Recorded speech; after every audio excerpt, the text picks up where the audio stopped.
Assalamualaikum warahmatullahi wabarakatuh.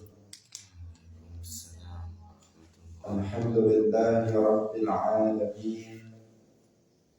Lahu ni'matu wa lahu al-fadlu wa lahu al-thana'ul hasan.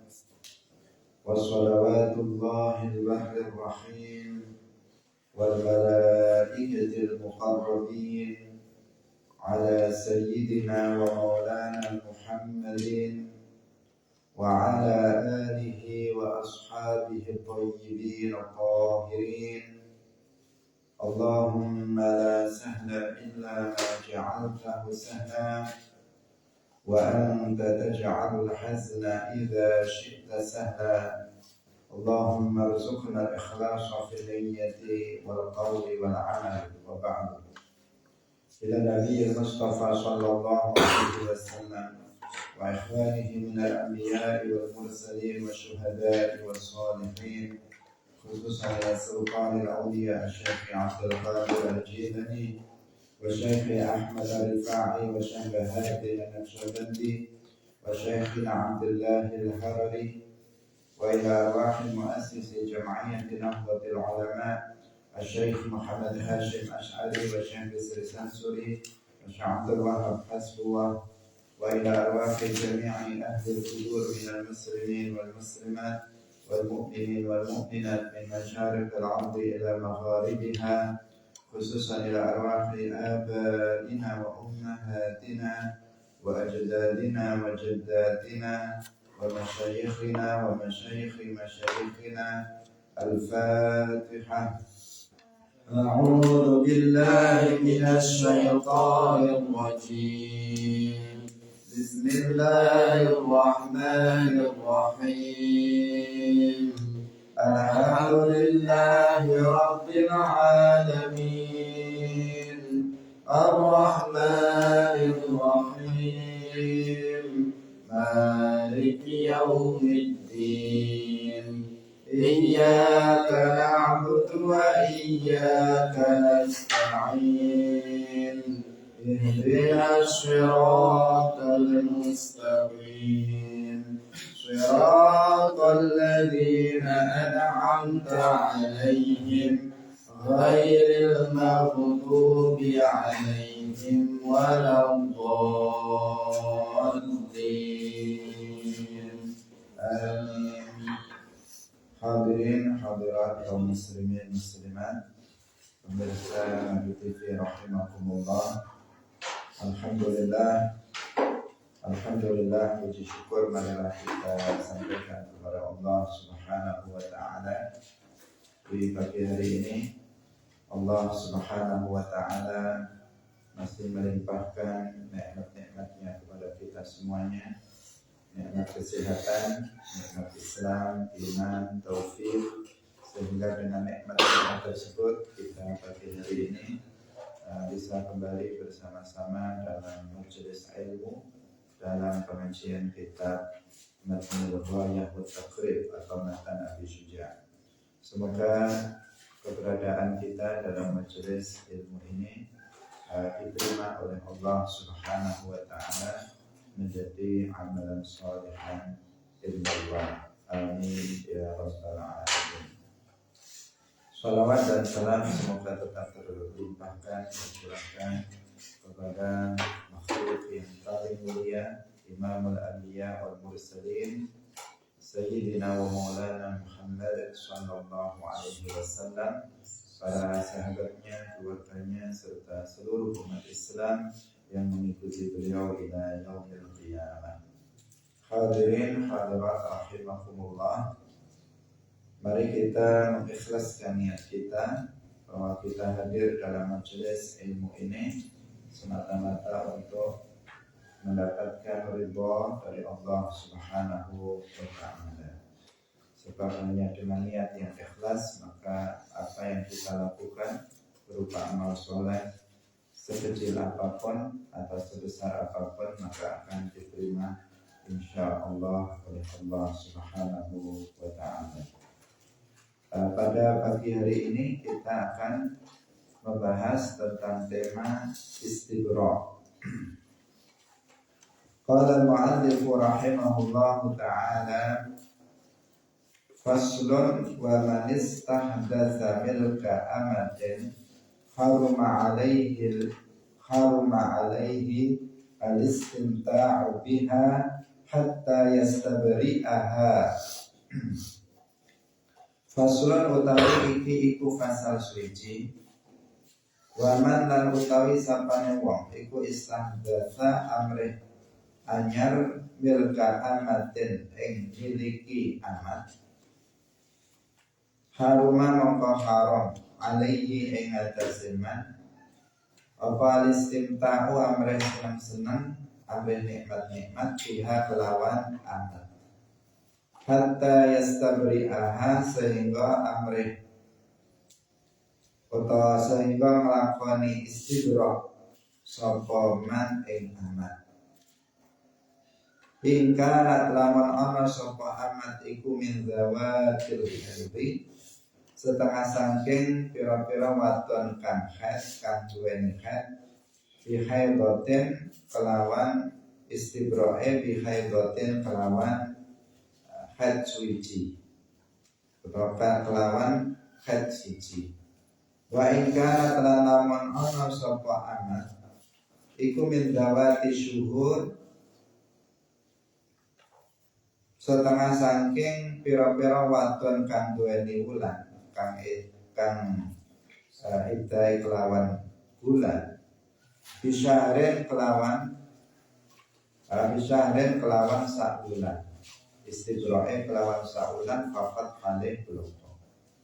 Wa ingkarat lan lawan ana sapa amat iku min dawatil hamil, setengah saking pira-pira wadon kang hamil bil wada'i, istibrae kelawan melahiraken.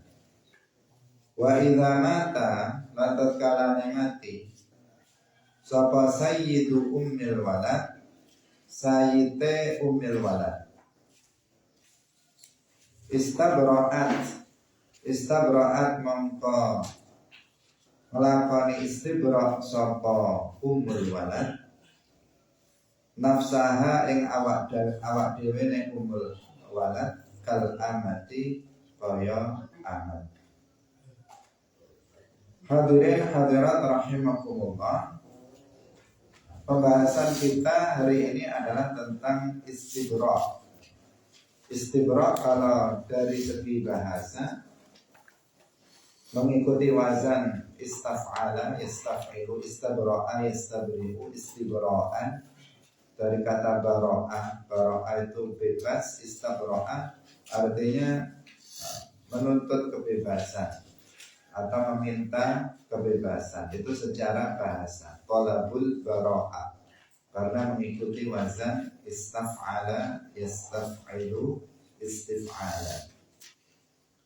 Sementara secara syarak istibra artinya adalah tarabbusul mar'ah muddatan bisababi hudusil milki fiha aw zawalihi anha ta'abbudan aw li bara'ati rahimiha minal hamli.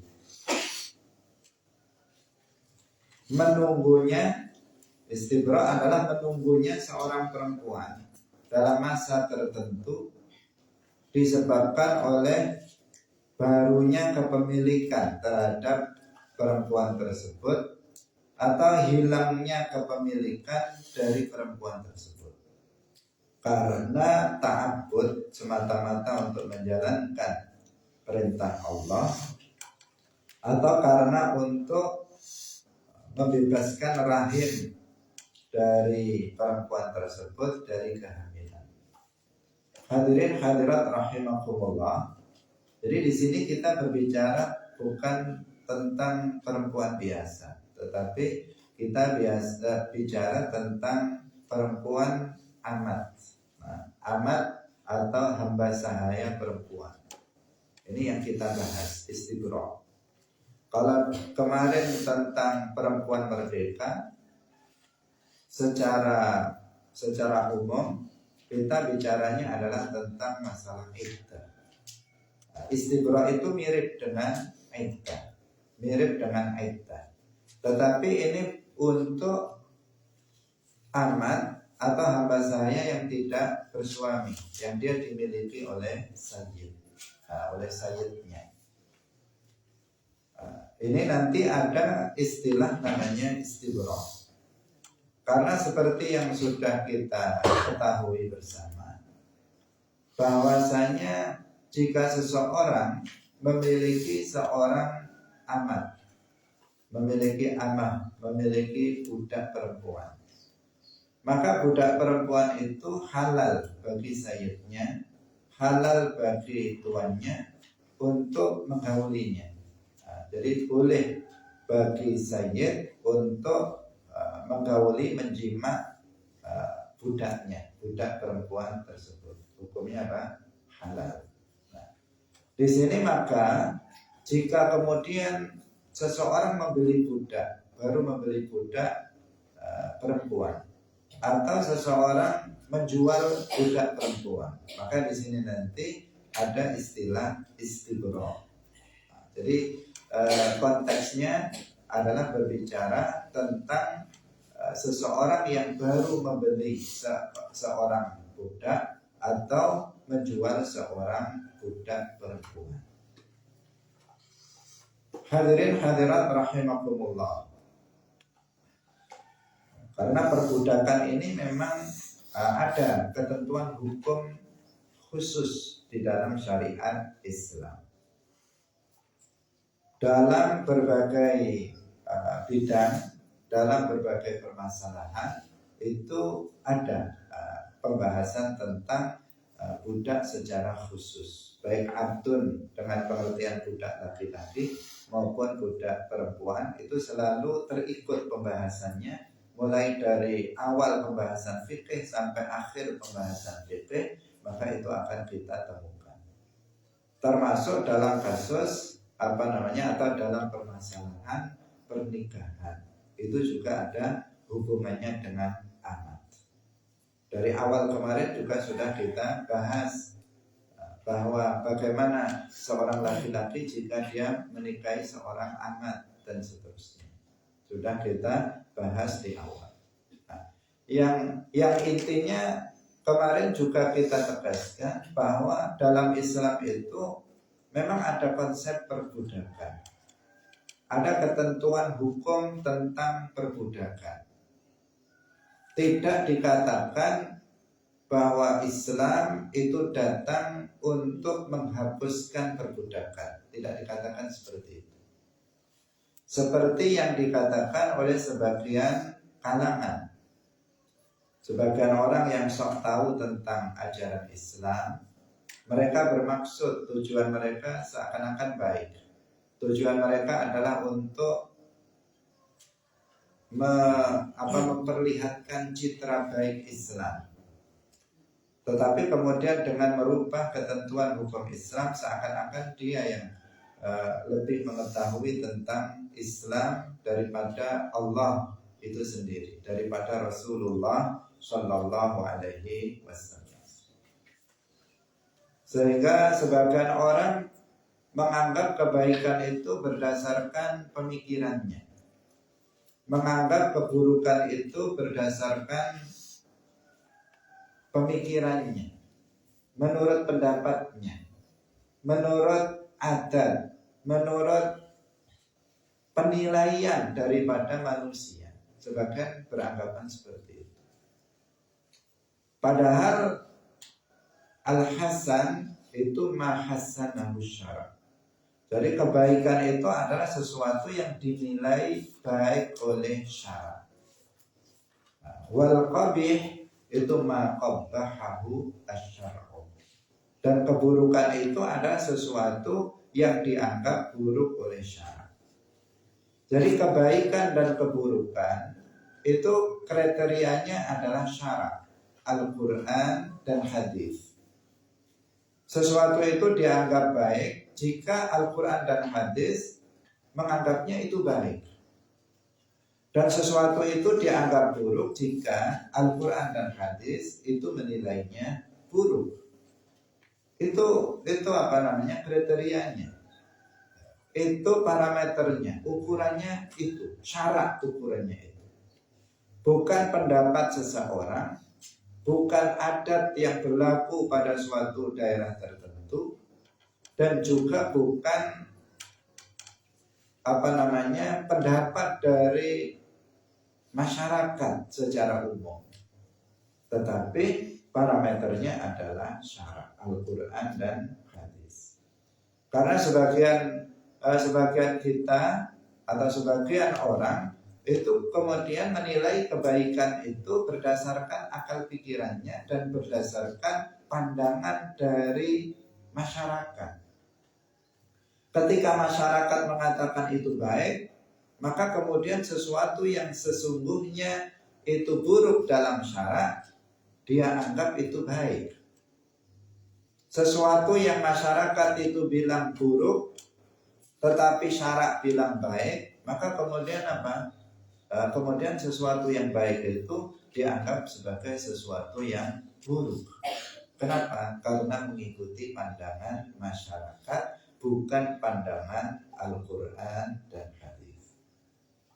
Padahal kita sebagai umat Islam itu mengetahui bahwasanya Allah Subhanahu wa Ta'ala lebih mengetahui tentang apa yang baik, tentang apa yang maslahah bagi manusia daripada manusia itu sendiri. Apa yang maslahah untuk kita, Allah lebih mengetahuinya daripada kita sendiri. Menurut kita ini maslahah untuk saya. Misalnya menurut saya ini maslahah untuk saya, tetapi belum tentu itu maslahah menurut saya, menurut Allah Subhanahu wa Ta'ala. Nah, karena itulah maka keselamatan itu dengan mengikuti ketentuan syarak. Nah, karena dari sini, dari pandangan yang tidak benar ini, maka ini akan menimbulkan konsekuensi hukum yang fatal dari orang yang beranggapan seperti itu.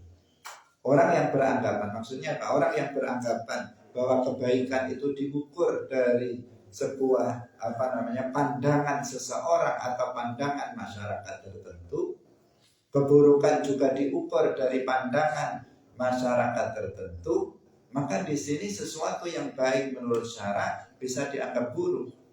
Sesuatu yang buruk menurut syarak ini bisa dianggap sebagai sesuatu yang baik.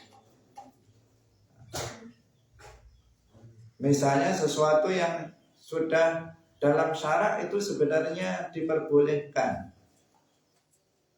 Sebenarnya diperbolehkan, tetapi karena masyarakat memandang itu tidak baik, maka kemudian seseorang merubah hukum Islam. Yang mudah misalnya apa? Misalnya poligami misalnya. Seorang laki-laki boleh menikah lebih dari satu. Itu ada dasarnya dalam Al-Quran. Syarak Al-Quran membolehkannya. Tetapi pandangan masyarakat menganggap bahwa itu sesuatu yang buruk. Itu pandangan, pendapat dari masyarakat tertentu, bukan masyarakat yang lain. Tapi masyarakat tertentu memandang bahwa itu sesuatu yang gak layak, sesuatu yang buruk, sesuatu yang tercela. Pandangan itu kemudian menjadikan sebagian orang kemudian merubah hukum yang hukumnya asalnya halal, kemudian bisa berubah menjadi haram gara-gara mengikuti pandangan masyarakat. Nah, berarti apa? Sesuatu yang boleh menjadi gak boleh karena apa? Pandangan seseorang, dan ini tidak benar. Ini sesuatu yang tidak benar. Tidak boleh seseorang itu berpandangan tentang hukum suatu masalah didasarkan atas pandangan seseorang atau pandangan masyarakat tertentu, tetapi harus mengikuti ketentuan hukum dalam syariat Islam, dalam Al-Quran dan hadis. Misalnya adanya jihad dengan pedang, adanya jihad dengan menghunuskan senjata dengan peperangan. Itu ada dalam syariat Islam. Memang ada dalam Al-Quran, ada dalam hadis ketentuannya. ada perintahnya. Tetapi karena dalam pandangan masyarakat sebagian menganggap bahwa peperangan itu sesuatu yang buruk, maka kemudian sebagian orang yang juga mengaku sebagai dari kalangan umat Islam kemudian menafikan adanya perang dalam Islam. Nah, ini apa? Ini berawal dari anggapan yang keliru, menganggap bahwa kebaikan dan keburukan itu didasarkan kepada pandangan seseorang atau pandangan masyarakat, pandangan manusia, bukan dari pandangan Al-Quran dan syara. Ini yang jadi permasalahan. Padahal sesuatu misalnya dalam kasus ini, misalnya dalam peperangan dalam Islam itu memang ada, tetapi dengan ketentuan-ketentuan yang ketat, dengan ketentuan-ketentuan, aturan-aturan, bukan serampangan, bukan sembarangan, tetapi ada aturan-aturan kapan boleh berperang, bagaimana tata cara perangnya dan sebagainya, sudah ada ketentuan-ketentuan hukumnya. Tetapi karena mengikuti pandangan masyarakat, pandangan seseorang, maka kemudian apa yang sudah ditetapkan dalam Al-Quran dan hadis itu bisa berubah karena menganggap itu sesuatu yang buruk. Nah, misalnya lagi adalah perbudakan yang sedang kita bahas sekarang ini. Adanya perbudakan itu memang ada dalam Islam. Ketentuannya bagaimana budak itu bisa dimiliki, bagaimana perbudakan itu bisa terjadi, dan bagaimana memperlakukan seorang budak, dan bagaimana kemudian ketentuan pergaulan sayyid dengan budak dan seterusnya, itu sudah ada ketentuan-ketentuannya dalam Al-Quran dan hadis. Syarak sudah mengaturnya. Tetapi kemudian datang sebagian orang yang kemudian mengikuti hawa nafsunya dan mengikuti pendapatnya sendiri dan mengikuti pendapat masyarakat manusia secara umum, kemudian melihat perbudakan sesuatu yang buruk. Masa ada orang misalnya dia mengatakan masa ada manusia kemudian dia diperjualbelikan dan seterusnya. Masa seorang sayyid kemudian dia boleh menggauli amatnya. Dia mikir sendiri, pakai otaknya sendiri, kemudian dia menganggap itu sesuatu yang buruk. Maka nggak mungkin Islam seperti itu. Akhirnya apa? Sesuatu yang sudah ditetapkan oleh Al-Quran dan hadis, yang sudah dijelaskan oleh para ulama dalam kitab-kitabnya, kemudian mereka hapus. Mereka mengatakan nggak ada perbudakan dalam Islam. Mereka mengatakan tidak ada perbudakan dalam Islam. Islam datang untuk menghapus perbudakan. Nah, akhirnya apa? Keliru. Karena apa? Yaitu tadi dia tidak mengikuti kaidah. Kaidah yang harus dipegang apa?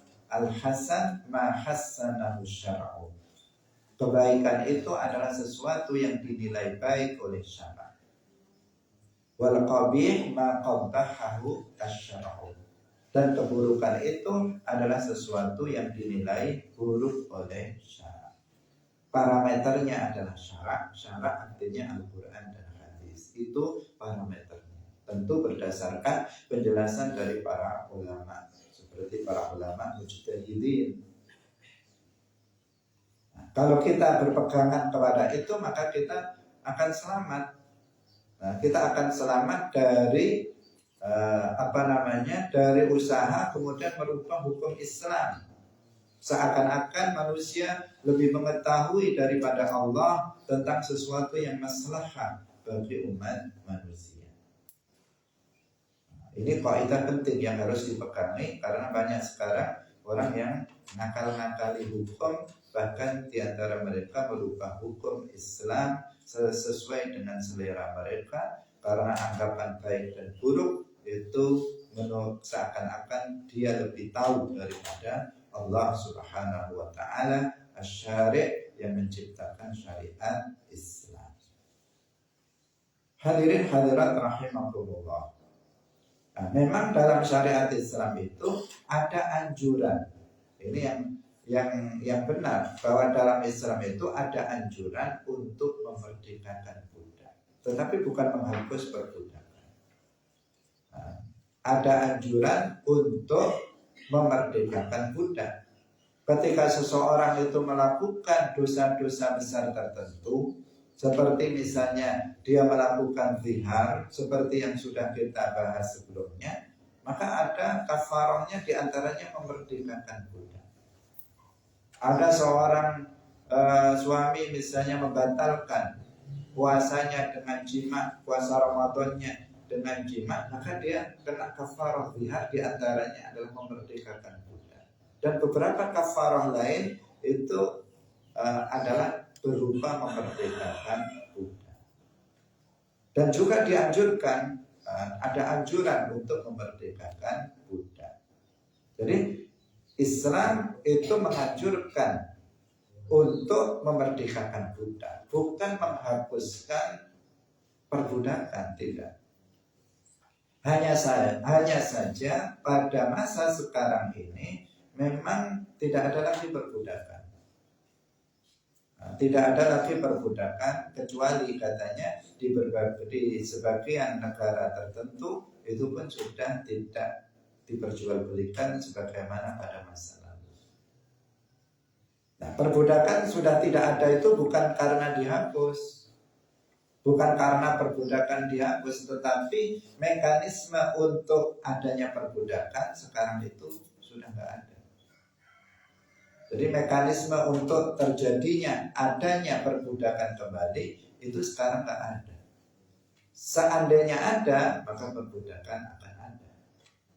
Sebagaimana nanti pada masa yang akan datang, ketika Al-Mahdi sudah lahir dan memimpin umat Islam memenuhi dunia ini dengan keadilan, beliau akan memerangi orang-orang kafir sehingga mereka kemudian masuk ke dalam agama Islam, sebagian besar mereka. Ini apa?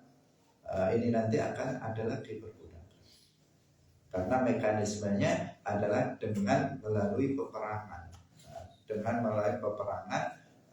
antara umat Islam dengan orang-orang kafir dalam rangka untuk memasukkan mereka ke dalam agama Islam. Nah, sekarang nggak ada, bukan berarti dihapus, tetapi sekarang tidak ada karena memang tidak memungkinkan untuk ada. Hadirin hadirat rahimakumullah, ini perlu kita sampaikan agar seseorang itu tidak terlihat dia moderat, tetapi justru dia merubah ketentuan syariat Islam. Dalam semua kitab-kitab fikih para ulama itu ada pembahasan khusus tentang masalah ini. Dalam setiap bab fikih ada, dan juga ada bab secara khusus membahas tentang persoalan ini. Hadirin hadirat rahimakumullah, kita kembali kepada tema kita, bahwa pada dasarnya seorang amat budak perempuan itu bisa digauli oleh tuannya, sayyidnya, tanpa ada pernikahan, nggak ada hubungan pernikahan, tidak ada akad nikah, tetapi akadnya adalah kepemilikan. Jadi bahwa sayyid itu memiliki seorang budak. Memiliki itu bisa dengan membeli budak, bisa dia dengan dapat warisan dari orang tuanya seorang budak, atau dia mendapatkan hibah seorang budak misalnya. Itu ada. Seperti kita mengenal Nabi Ibrahim alaihissalam, istrinya Sarah mendapatkan hibah seorang budak perempuan namanya Hajar. Kemudian Hajar dihadiahkan kepada Nabi Ibrahim alaihissalam. Nabi Shallallahu alaihi wasallam ada seorang perempuan namanya adalah Mariyatul Qibtiyah. Itu juga hadiah amat dari Raja Mesir untuk Rasulullah Shallallahu alaihi wasallam. Itu namanya dari hadiah, dari hibah, dari memang membeli, memang atau dia dapat warisan budak, maka itu seseorang akan dikatakan memiliki seorang budak. Bisa laki-laki atau bisa perempuan. Jika dia perempuan, itu disebut sebagai amah atau amatun. Biasanya seperti itu julukannya atau penyebutannya. Hadirin rahimakumullah, jika seseorang itu baru memiliki budak, dia baru memiliki budak, dia membelinya kemarin misalnya. Ini seandainya ada, tetapi ini hukum ini kan sebatas kita jelaskan, tidak dipraktekkan karena untuk masa sekarang itu tidak ada. Seseorang misalnya hanya kita membayangkan ya, membayangkan saja dan menggambarkannya. Nah, misalnya seseorang membeli seorang budak, berarti dia baru, yang dikatakan di sini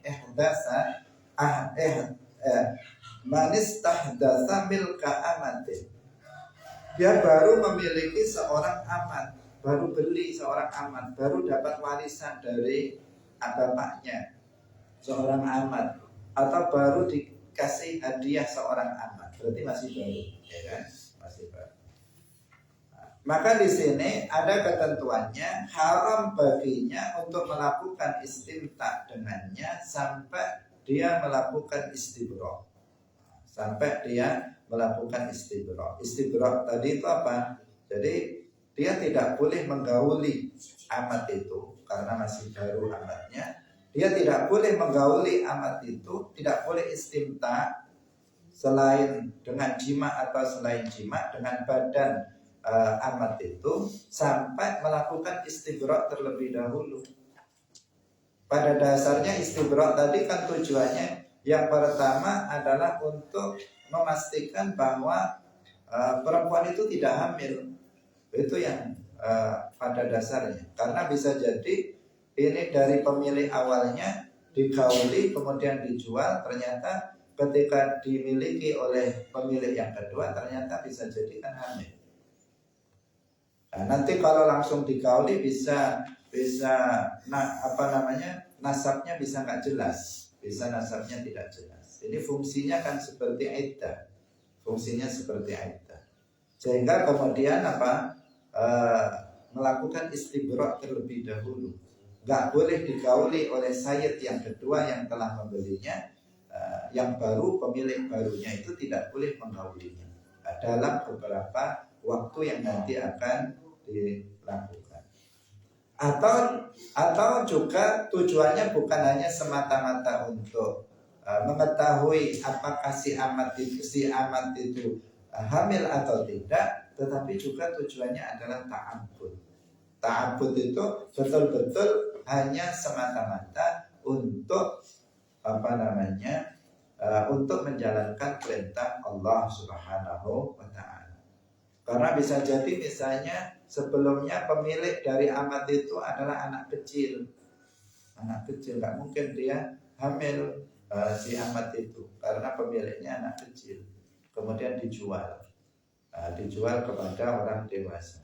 Tapi dia tetap wajib istibro. Kenapa?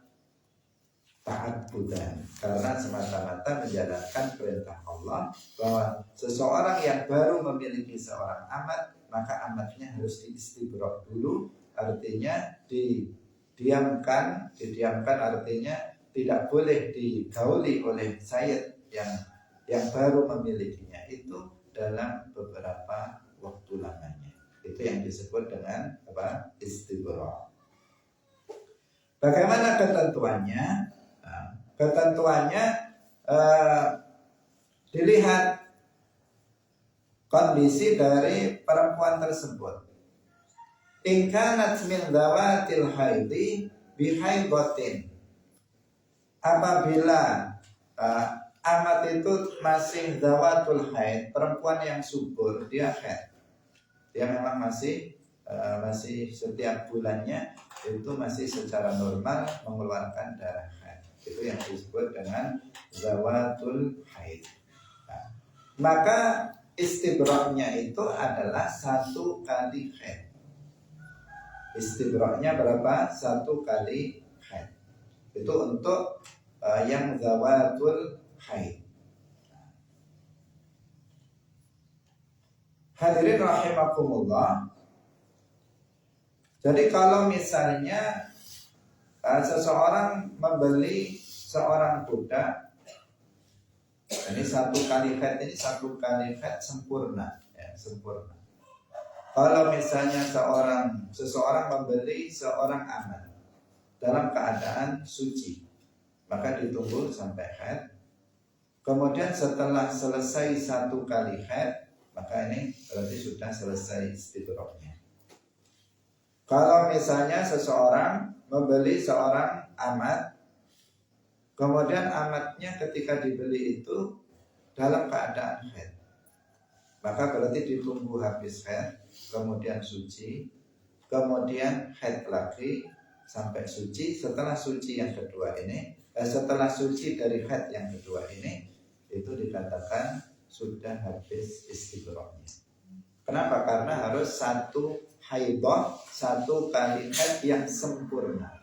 Kalau yang pertama tadi, kalau yang ini tadi kan ketika dia membeli seorang budak perempuan, kondisinya masih dalam keadaan haid, sudah tengah-tengah. Ini nanti kan berarti gak sempurna istibrohnya. Karena istibrohnya harus satu kali haid penuh dari awal sampai akhir. Sementara tadi dia membelinya sudah dalam keadaan dia sudah berjalan haidnya, maka ini berarti gak dihitung karena sudah berjalan, tidak dihitung. Kemudian suci, kemudian haid sampai selesai haidnya, maka istibrohnya itu baru dianggap selesai. Hadirin hadirat rahimakumullah. Kemudian yang kedua, bagi perempuan yang zawat asyuhur, ini sama dengan kemarin ya, ketika kita bicara tentang masalah iddah, bahwa perempuan itu ada zawatul haid, ada yang zawatul syuhur. Zawatul syuhur itu seperti siapa? Anak kecil, itu zawatul syuhur. Seperti perempuan yang manupaus, yang sudah tua, yang tidak lagi mengeluarkan darah haid, itu namanya zawatul syuhur. Demikian juga perempuan yang memang dari asalnya dia tidak pernah mengeluarkan darah haid, itu juga zawatul syuhur. Artinya iddahnya itu tidak memakai akra, tetapi dia memakai bulan. Zawatul syuhur itu iddahnya memakai bulan, tidak memakai akra, huruf, tidak memakai suci atau haid, tetapi memakai bulan.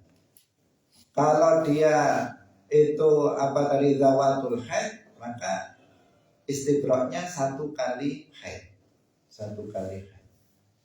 Kalau kemarin iddah kan berapa? 3 kali suci. Kalau ini istibroh itu satu kali haid. Kalau dia zawatul syuhur, maka 1 bulan. Jadi istibrohnya selama 1 bulan, tentu yang dimaksud adalah bulan qamariyah. Setelah dia beli, ternyata budaknya amatnya amat tua yang sudah menopause atau masih kecil misalnya. Maka di istibroh selama 1 bulan. Setelah 1 bulan, maka baru boleh bagi sayyid untuk menggaulinya. Sebelum itu maka tidak diperbolehkan. Kemudian yang ketiga adalah zawatul hamli. Ternyata amatnya itu adalah amat yang hamil, hamil dari tuan yang pertama, yang pemilik yang pertama. Maka kalau dia hamil, maka di sini bil waqa'i, maka sampai melahirkan. Berarti di sini sama dengan iddatul hamil, sama dengan iddahnya perempuan yang hamil. Di sini istilahnya bukan iddah karena dia statusnya itu bukan istri. Statusnya ketika statusnya dia adalah tidak beristri, tidak bersuami. Karena dia kalaupun hamil, maka hamilnya itu bukan dari suami tetapi hamil dari sayyidnya. Sehingga istilahnya itu adalah istibra, bukan iddah. Hadirin hadirat yang dirahmati oleh Allah Subhanahu wa taala. Ini diantara ketentuan daripada istibra. Waktunya, masa yang ditempuh berbeda-beda tergantung kepada kondisi daripada amat tersebut.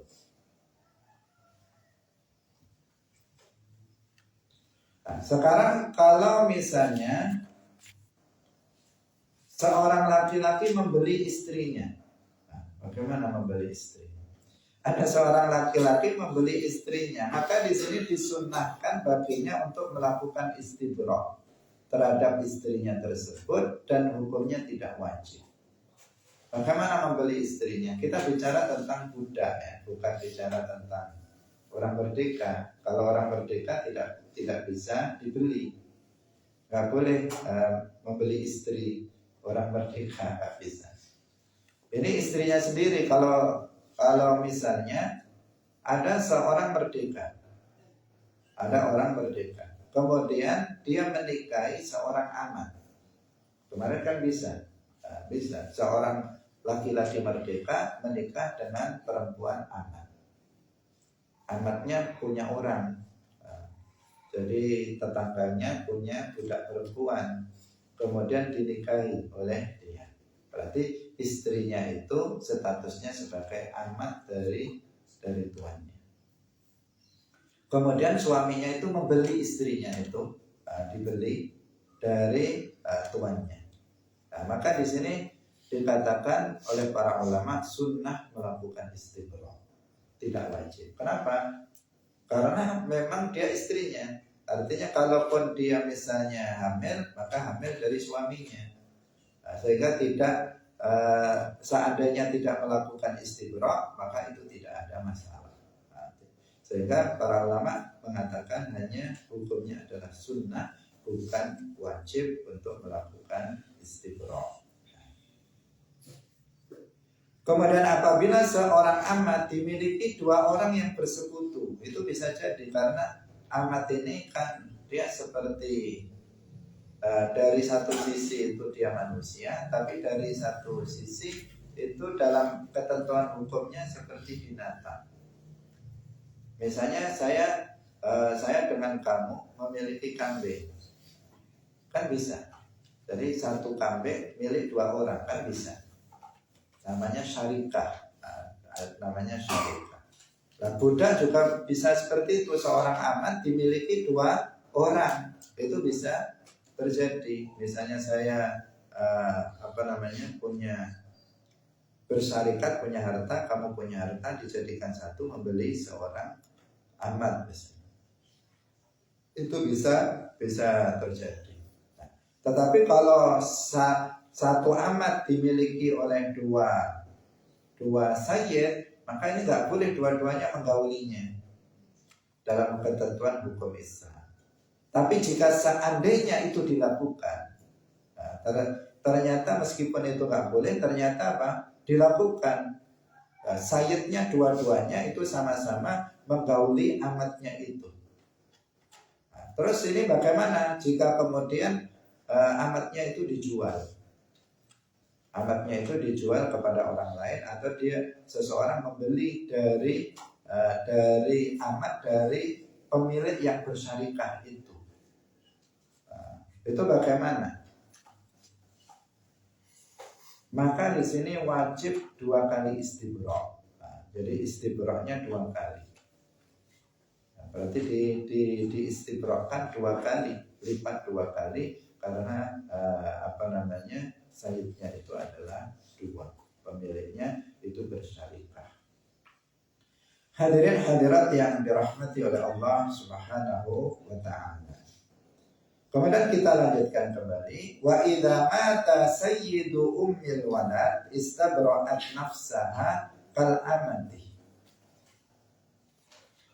Apabila tuan dari ummul walad telah wafat, maka dia melakukan istibra seperti amat. Ini sekarang terbalik ya. Kalau tadi itu seseorang baru memiliki amat, sekarang amatnya itu kehilangan pemiliknya, yang pemiliknya, sayyidnya itu meninggal dunia. Dikatakan apabila sayyid dari Ummul Walad itu telah meninggal dunia, maka perempuan tersebut, Ummul Walad itu, dia melakukan istibra dengan sendirinya seperti halnya seorang amat. Ummul Walad itu bagaimana? Ya, misalnya seorang tuan, dia menggauli amatnya, kemudian amatnya itu melahirkan seorang anak, maka ini berarti namanya Ummul Walad. Nah, namanya siapa? Ummul Walad, ibunya anak. Nah, ibunya anak dari tuannya itu. Maka perempuan tersebut disebut Ummul Walad. Nah, ketika tuan dari Ummul Walad itu meninggal dunia, maka wajib bagi Ummul Walad tersebut untuk melakukan istibra. Seperti halnya amat, berarti istibraknya kalau dia zawatul haid berarti 1 kali haid. Nah, 1 kali haid dia harus melakukan istibra. Kalau zawatul haid. Kalau dia bukan zawatul haid, dia sudah menopause misalnya, maka berarti sama dengan amat tadi, yaitu 1 bulan dia melakukan istibra. Ini jika ketentuan untuk itu. Nah, jadi seakan-akan di sini iddahnya seperti iddatul wafat, ya kan? Kalau kemarin kita bicara tentang iddah, ada seorang istri suaminya sudah meninggal dunia, maka dia juga harus melakukan masa iddah. Nah, ini tuannya yang darinya dia mendapatkan anak, jadi dia meninggal dunia, maka di sini siapa Ummul Walad itu melakukan istibra juga seperti anak, seperti halnya anak. Karena kalau di sini sebutan dia sudah bukan amat lagi, karena dia sudah mendapatkan anak dari tuannya, maka dia bukan amat lagi. Di istilahnya dia adalah Ummul Walad. Maka dia istibra seperti halnya amat. Jika dia masih subur maka 1 kali haid, jika dia tidak lagi subur maka 1 bulan. Kemudian jika sayyid melakukan istibra terhadap amatnya yang sudah dijima, maka telah melakukan istibra sebelum dijual, kemudian dia memerdekakannya, maka perempuan itu boleh menikah seketika. Jadi kasusnya begini, ini masalah lain, ini bukan yang Ummul Walad, ketentuannya sudah seperti yang sudah kita jelaskan yang tadi. Jadi sayyid melakukan istibra, sudah melakukan istibra terhadap amatnya yang sudah dijima. Jadi sudah dijima kemudian sudah diistibra selama 1 kali haid atau 1 bulan jika tidak subur misalnya. Kemudian setelah itu setelah dilakukan istibra, amatnya itu dijual. Kemudian setelah dijual dimerdekakan. Jadi istibraknya sebelum dijual, kemudian amat itu dimerdekakan. Maka di sini si amat itu boleh langsung menikah, tidak harus istibra, karena sebelumnya sudah diistibra. Sebelum dia dimerdekakan itu dia sudah diistibra terlebih dahulu oleh sayyidnya. Nah, ini jika, karena yang penting di sini dia sudah melakukan istibra. Meskipun istibranya itu sebelum perempuan tersebut atau amat itu dimerdekakan. Sedangkan jika amat itu melahirkan beberapa anak untuk sayyidnya, kemudian dia baru memerdekakannya, maka perempuan itu tidak boleh menikah selain dengan mantan sayyidnya, sampai perempuan tersebut melakukan istibro. Harus istibro dulu baru menikah dengan orang lain. Tapi jika menikah dengan sayyidnya maka tidak perlu istibro. Karena Karena dengan sayyidnya yang tadi dia sudah punya anak dari sayyidnya tanpa pernikahan. Setelah itu dia menikah dengan sayyidnya tanpa harus istibro. Tapi kalau misalnya dia menikah dengan laki-laki lain setelah dimerdekakan misalnya, atau tidak dimerdekakan mau menikah dengan yang lain, maka harus melakukan istibro terlebih dahulu. Kenapa yang tadi dengan sayyidnya kok tidak harus istibro? Karena perempuan tersebut menjadi seperti istrinya. Seperti istrinya. Kalau dia istrinya kemudian diceraikan, maka dia akan harus iddah. Sehingga itu harus dilakukan. Hadirin hadirat rahimakumullah. Kemudian yang perlu diketahui lagi bahwa tidak boleh bagi sayyid itu untuk menjual ummul walad, dan juga tidak boleh menghibahkannya kepada orang lain. Jika dia sayyidnya mati maka ummul walad ini menjadi merdeka. Itu ketentuannya. Jadi kalau seorang tuan, seseorang misalnya memiliki amat, kemudian amat itu digauli. Setelah digauli, kemudian dia punya anak, ummul walad, maka dia namanya apa? Ummul walad. Jika ummul walad ini ternyata tuannya mati, bapaknya dari anak dia mati, maka ummul walad ini menjadi merdeka. Ummul walad ini menjadi merdeka. Makanya tadi apa? Dikatakan karena dia sudah merdeka, tetap dia wajib untuk istibro sebagaimana seorang amat. Ketika tuannya yang menggauli dia dan punya anak itu meninggal, maka dia harus melakukan istibro sebagaimana dia amat. Kenapa? Karena dia sudah bukan amat lagi. Ketika sayyidnya meninggal, maka dia sudah bukan amat lagi. Dia statusnya sudah merdeka. Kenapa? Karena dia punya anak dari sayyidnya tersebut. Hadirin hadirat rahimakumullah. Ini ketentuan tentang masalah istibro. Mungkin ini hanya sekedar pengetahuan bagi kita semuanya. Kalaupun kita tidak memahaminya secara detail, maka ini tidak mendesak untuk kita ketahui.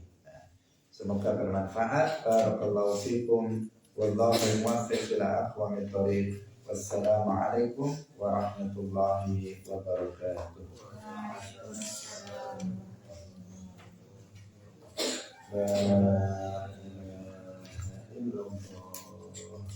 Allahumma shalli ala sayyidina Muhammad wa ala alihi wa sahbihi wa sallim. Rabbi ighfirli wa liwalidayya wa lil mu'minina wal mu'minat.